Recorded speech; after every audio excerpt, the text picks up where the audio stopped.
Alô, Opa! Tonho, boa noite, meu irmão. Boa noite, boa noite. Tá ouvindo bem aí, compadre? Opa, maravilha. Ô, Tá Tonho, ouvindo bem, né? seja muito Oi, bem-vindo fala aqui aí. ao nosso programa, viu? E eu quero ouvir tua história. Sim. Thiago, eu tenho que agradecer, tá É, entendendo, por essa Rodrigo. oportunidade. Rodrigo, desculpa, Rodrigo.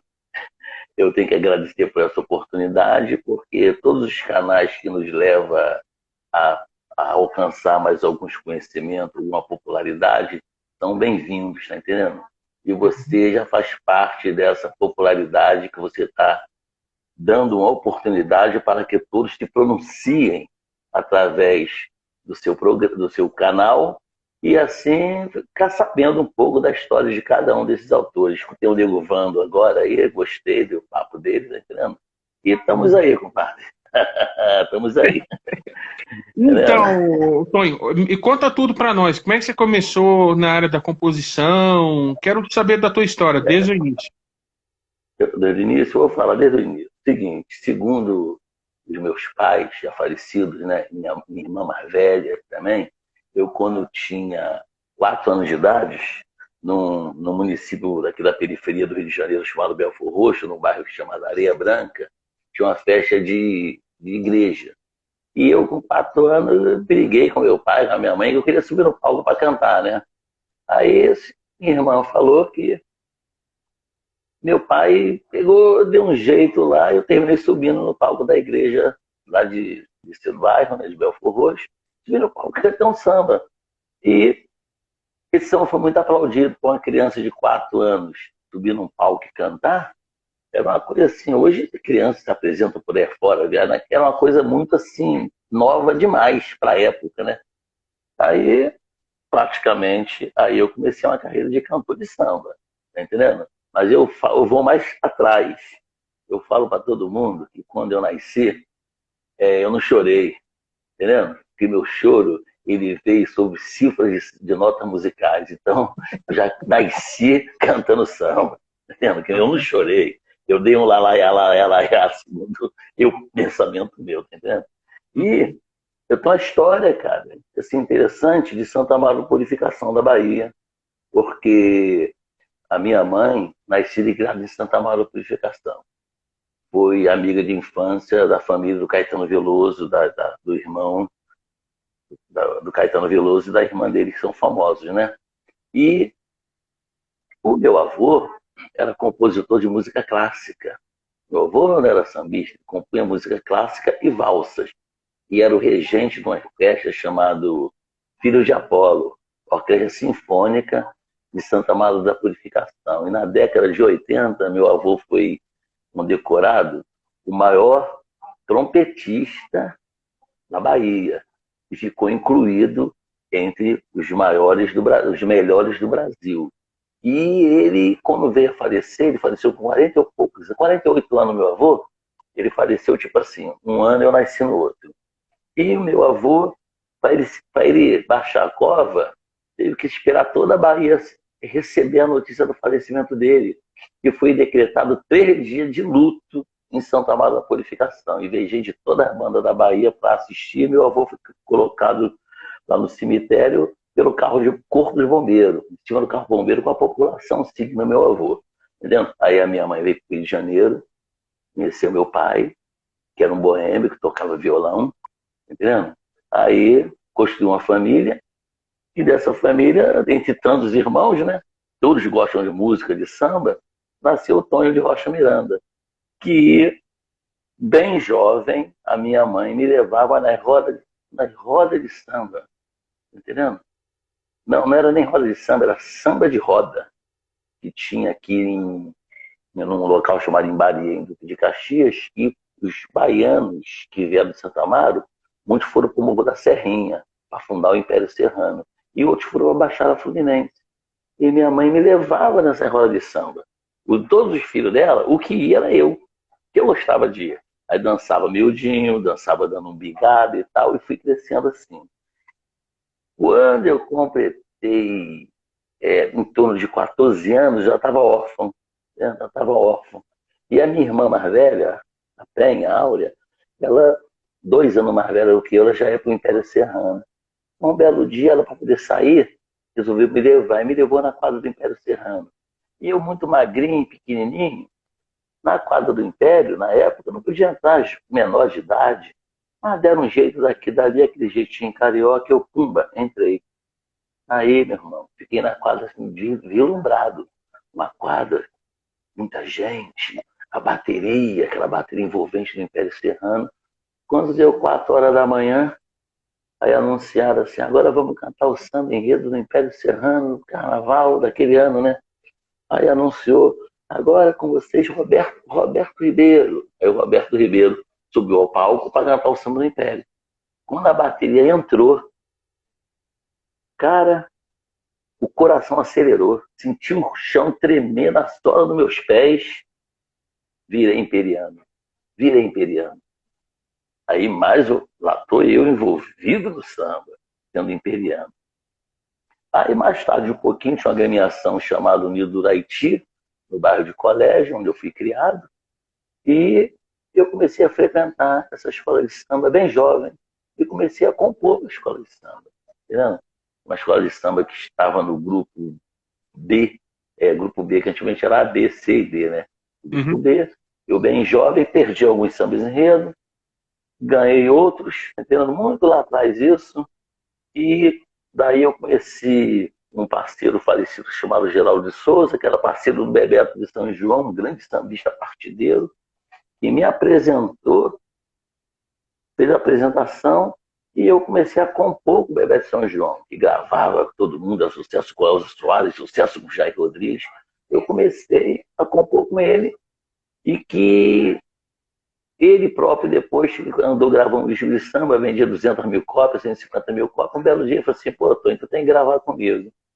Aí, pô, fomos no barzinho Rocha Miranda, compomos um samba. Ele queria gravar. Eu mostrei vários sambas a ele para ele levar para gravar. Nenhum bateu no coração dele. Aí, o que ele fez? Falou, pô, cara, eu tô com a primeira aqui e tal. Se você botar um verso aí, fica bom. Aí, no botequim, pegamos aquele papel de cigarro, peguei uma caneta, ele cantou para mim umas 3 vezes o que ele já tinha, entendeu? Não escrevi muito não, escrevi só serlinha no samba e fechei o samba. Ele pegou um orelhão, ligou pro produtor, pelo orelhão ele cantou pro produtor, o produtor, não, esse samba já tá gravado. Aí foi o primeiro solo que eu gravei em 1985, entendeu? E de lá para cá, gravando, gravei outro samba com Bebeto de São João. Aí gravei um samba com um sambista na época também, que tinha um bom nome na mídia no Rio de Janeiro, chamado Crioulo Doido, entendendo? Aí teve um sambista também, Renato Alfaia, que era um sambista que viajava o Brasil todo cantando samba na década de 80. Renato Alfaia colocou um samba meu no repertório dele também. E aí eu fui indo, fui contando, fui compondo, fui fazendo parcerias. Aí conheci um parceiro que fez muito samba meu, chamado Paulo Vizinho, que me apresentou o Beto Sem Braço, que me apresentou o Luiz Carlos da Vila, e que me levou a viajar para vários locais do Rio de Janeiro e fora do Rio de Janeiro também. Aí foi criando popularidade, e mais tarde eu vim gravar como autor, entendendo? Eu gravei um compacto simples em homenagem a uma igreja de Jacarepaguá, chamada Nossa Senhora da Pena, e eu vendi, foi o último compacto de vinil gravado no Brasil, prensado no Brasil, foi o meu. Eu vendi em Jacarepaguá, num bairro, eu vendi quase 3 mil cópias do compacto simples, numa época que estava chegando CD e já estavam sendo esquecidos aqueles toca-disco. Mas mesmo assim eu consegui vender, que era uma coisa ligada à igreja católica lá de Jacarepaguá, e eu ofertei para a igreja de Jacarepaguá, eu ofertei 40% dos valores para ajudar as obras sociais da igreja.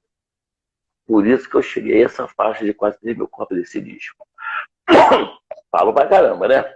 Não, mas é para falar mesmo, porque aqui eu tenho que mostrar a história de pessoas que nem você, que tem história para contar para nós. Você, Nego Vando, entendeu? É por isso que eu quero que você fale mesmo, porque assim mais pessoas vão te conhecer, entendeu? Fica à vontade. Isso. Aí participei de vários blocos carnavalescos do Rio de Janeiro, tá entendendo? do bloco de embalo, bloco de enredo, entendendo? Várias escolas de samba. Fiz samba para Portela, cheguei na quarta de final. Fiz samba, vários samba para o Império Serrano. Nunca ganhei samba no grupo especial. Ganhava nos outros grupos. No especial, não. A disputa é árdua. Mas cheguei a colocações assim. Poxa, um Império Serrano dá 46 sambas, 50 sambas. E tudo de pessoas catedráticas de samba. E eu chegar entre os 4 primeiros colocados, numa Portela que deu na época 58 samba. Eu cheguei entre os 4 primeiros.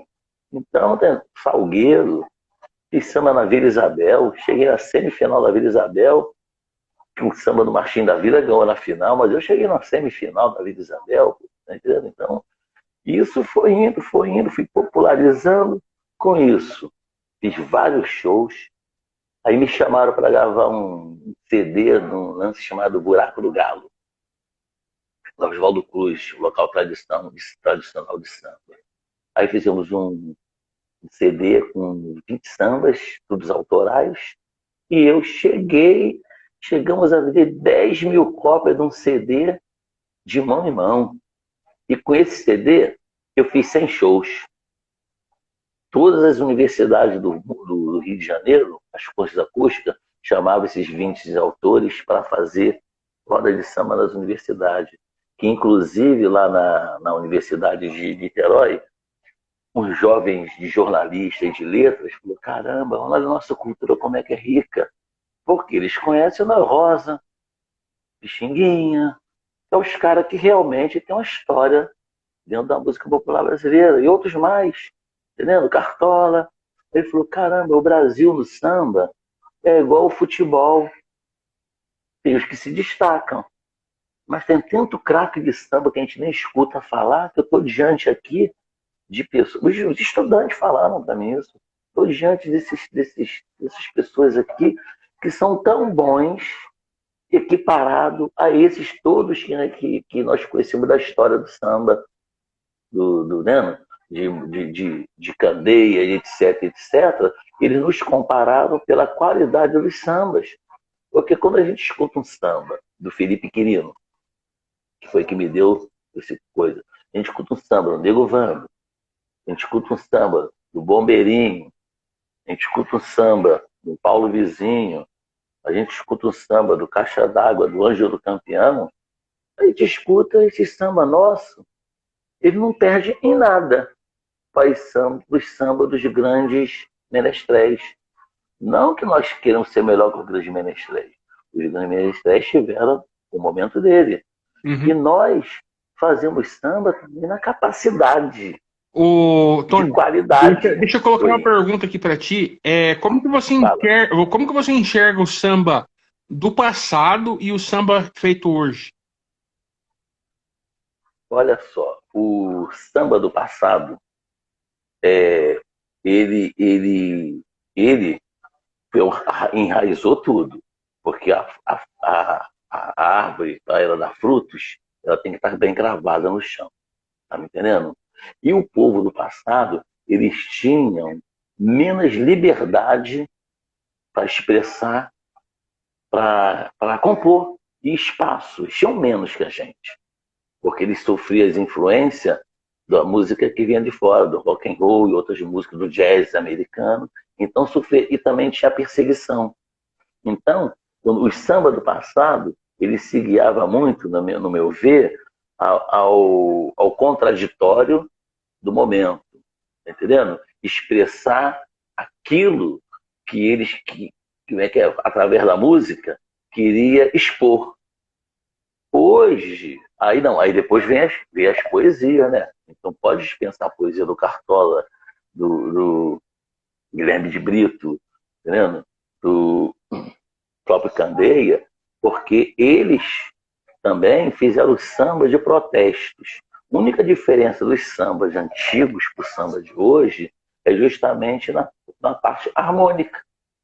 Tá me entendendo? Na parte harmônica, porque no fundo, o samba é a palavra, a voz do povo, tá entendendo? Que não consegue falar, se expressar, e nós, compositores, conseguimos entrar na vida de alguém e transformar elas em música e letra. Então não tem muita diferença. Sendo que hoje nós fizemos hoje não, na década de 90 para cá, veio uma outra linhagem de samba que o povo determinou como pagode. Tá entendendo? E que você vê que é rico melodia, as melodias mais estruturada, harmônica, até por problemas de evolução, de escola, de música, etc. Né? Mas é fraca de letra. Muito fraca. Hoje, eu também muito concordo fraca contigo. de letra. Muito fraca de letra e os sambas antigos são muito melhores para você escutar e se inspirar também. É isso. Aí fracos de letra e não tem mensagem de nada. Tá entendendo? São os sambas que são chiclete. O camarada faz uma letra lá qualquer, bota um refrão que consegue chamar, né, colar, e faz as harmonias, os arranjos tal, e vai. Mas, e despreza a parte o mais importante da música, tá entendendo? Que é formar opinião para o futuro, formar opinião política, para as pessoas poderem evoluir politicamente. E os sambas de hoje não fazem isso. Esses sambas dão sucesso na rádio pra caramba aí, eles não têm o poder. Ele, pelo contrário, eles agregam a pessoa ao, ao, ao analfabetismo Exatamente. cultural. Analfabetismo cultural. Os sambas que Uhum. nós escutamos hoje aí, de muitos grupos de samba e tal, segrega ao analfabetismo cultural. E nós temos que lutar e empunhar a bandeira do samba e da cultura. Aproveitar esse dom que Deus nos deu e Se me cultuar permite nosso aqui, povo. Tonho, Fala. citar um exemplo, só para a gente ilustrar o que você está falando, samba de qualidade é isso que o Nego Vando apresentou para nós aqui, você não concorda? Aí, concordo, ele pegou coisa do cotidiano, tá É, entendendo? Esse aquele samba que ele falou da paquera do cara, que a mulher é, fala, haha. Isso é aham. uma coisa que tá no dia a dia, E uma letra de tá qualidade. entendendo? E de qualidade. Qualidade de letra, qualidade de música. É. Enquanto o outros daí fala eu nem lembro desses sambas novos que eu não escuto eles, né? Mas tu vê que não tem conteúdo nenhum para passar para ninguém. E daqui a uns anos vão sempre o quê? Quem imortalizou o samba foram as pessoas que fizeram sambas culturais de qualidade, que nós já falamos o nome deles todos, de um montão deles aqui. Aí eu gravei compacto, simples, gravei CD, que vendeu uns 10 mil cópias, depois eu vi um CD e viajei pelo Sudeste, por Minas Gerais, Espírito Santo, o próprio Rio de Janeiro tem várias cidades do interior que gostam do bom samba. Fiz essas viagens, levando meu disco debaixo do braço e vendendo. O pessoal pagando o cachê para me ver, dando entrevista em rádio e mostrando a obra do samba autêntico carioca. Eu Uhum. sou neto de Bahia, mas nasci no Rio de Janeiro. O que você está fazendo de mais recente hoje, Tonho? O que eu estou fazendo hoje, é meu tipo de samba, Isso, hoje, isso. o que acontece? Eu, há um ano e pouco atrás, antes da pandemia, eu andei tendo uns sonhos, sabe? Uns sonhos que eu sou um camarada que eu não tenho tal religião, eu tenho conhecimentos, até porque o samba nos aproxima dos nossos ancestrais, tá entendendo? E eu fiz várias composições falando de entidades de religiosidade afrodescendente. Fiz uns 25, acho que uns 25 composições. E antes de começar a pandemia, eu tive um sonho que minha mãe mandava que minha mãe era umbandista, meu pai candomblecista, eu não. Eu tive outra educação religiosa, mas acredito na existência e respeito. E minha mãe me indicou para missões, para que eu fosse produzir. Aí eu comecei a produzir essas músicas, dos 25 eu escolhi 10, 12, minto 12, e as 12 eu fui para o estúdio, estou finalizando, inclusive amanhã eu vou finalizar, já está tudo gravado, mas eu resolvi fazer umas louvações às entidades. Amanhã eu vou para o estúdio para concretizar e começar a mixar, a masterizar esse material afrodescendente da religiosidade, na qual as 12 músicas são de minha autoria, com alguns parceiros, inclusive com o Felipe Querino. Tem música de parceria comigo nessa empreitada que eu abracei porque não deixa de ser um samba cultural. Claro. Ele vem falando de orixás, que são nossos antepassados. É Uhum. um samba cultural. É reativar a cultura da história de uma raça através dos seus ancestrais e através dos orixás. Uhum. Você quer cantar um pedacinho? Vou cantar sim. Eu vou cantar um samba porque, inclusive, ela é uma entidade da qual a minha mãe fazia parte lá da cabeça da minha mãe. É um samba que eu fiz para Inhaçã, de parceria com Caixa d'Água da Portela. O samba é assim, que eu sou, ó, meu avô era maestro, era tudo, né? Eu Uhum. não toco nada, cara, mas eu sou didático, entendeu? Ah, sim. Mas eu vou cantar. O samba é assim, o nome do samba é A Guerreira de Oxalá, de autoria de Tonho de Rocha Miranda e Caixa d'Água. Ela vem lá da mina do ouro, é a dona do seu Jacotá. Epa rei, oiá, é mensageira e guerreira de Oxalá. Epa rei, oiá, é mensageira e guerreira de Oxalá. Inhansã menina dos cabelos louros, divindades, é orixá. Ventou na coroa de Zambi, ventou, anunciando, ela vai chegar. Epa rei, oiá, ela é guerreira e mensageira de Oxalá. Epa rei, oiá, é mensageira e vem nos abençoar. Ela vem lá da mina do ouro. Essa é uma das faixas que tá na parada lá, né? E tem Beleza. outras, são 12, né? São 12. E Uhum. um diferente do outro, e um contando uma história, cada coisa diferente de cada Você tem orixá. alguma coisa disso em Né? vídeo, Tony? Oi? Você tem Não tem. Não. O que acontece? Primeiro estou acabando a produção audiovisual, né? Audiovisual não minto, a áudio, a produção fonográfica, Não, porque olha desculpa. só, Então, eu queria ah, falar para você mandar um vídeo com a música sua para eu colocar no canal hum. para as pessoas conhecerem teu trabalho, assim, uma música completinha. Eu vou mandar então, vou mandar isso. Eu tenho o vídeo de outras músicas, eu mando para você e você faz isso então, de outra, não desse repertório, não tem nada Não, mas finalizado. é que daí que nem ele cantou as músicas dele aqui, eu quero colocar músicas suas também, né, para o pessoal conhecer. Claro. Não, tudo bem, deixa comigo, vou mandar sim. Tá entendendo? E a minha família, como é que eu falei, né? É a minha família ligada mesmo à música popular, desde a época do meu avô. E nos meus discos, coisa que eu vou mandar para você, Hum. a minha irmã sempre fez. A minha irmã faleceu tem um mês e pouco. Ela sempre fez parte desse corista dos meus trabalhos. Ela que fazia as comidarias, tal, que eu gosto de fazer festa com comidas, feijoada, angu baiana, cozido, mocotó, e reunir os sambistas na minha casa para gente cantar e se divertir. E a minha irmã que tomava conta da cozinha, fazendo isso tudo, e a minha esposa também sempre dava uma bola, sempre ajudou também quando a gente reunia o povo todo para cantar samba.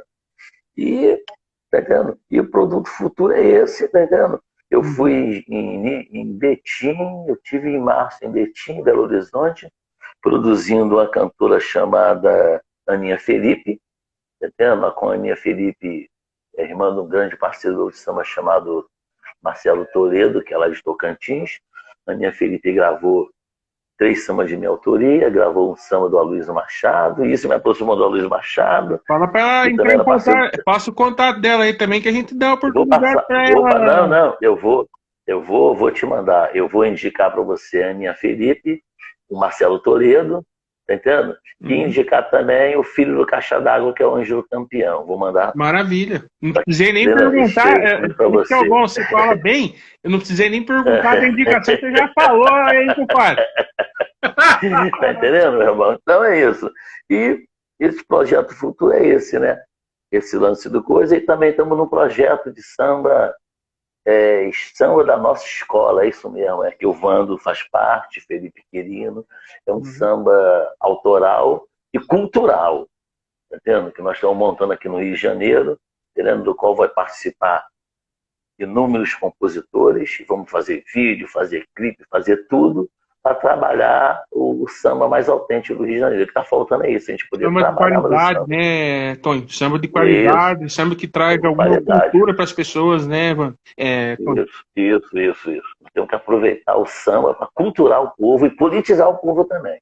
Para a gente poder tentar construir um mundo melhor, uma nação mais justa para o povo, porque hoje em dia você vai no mercado, 1 quilo de carne na promoção, num país que é o maior produtor de bovino do mundo, 1 quilo de carne custa R$ 35 na promoção.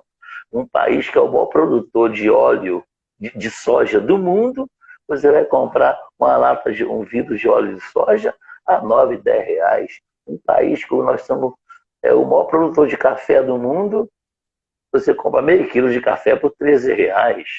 Está me entendendo? Então nós temos que cultuar esse povo e politizar esse povo para que a gente possa escolher coisas melhores para o futuro da nossa nação, dos nossos filhos e do nosso neto, através da educação, que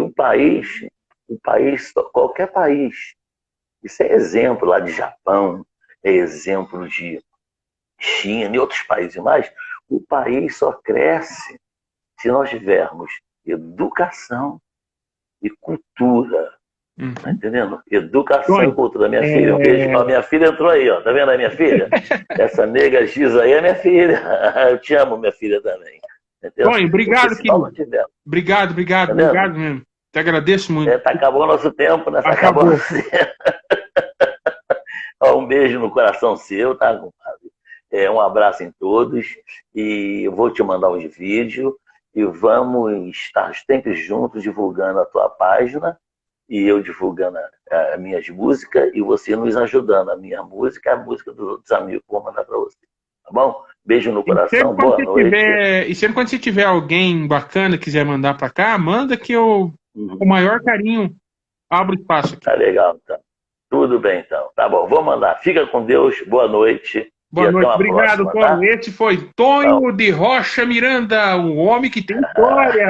Abraço, Tony. Falou, um abraço, fica com Deus. Tchau, compadre. Tchau. Tchau.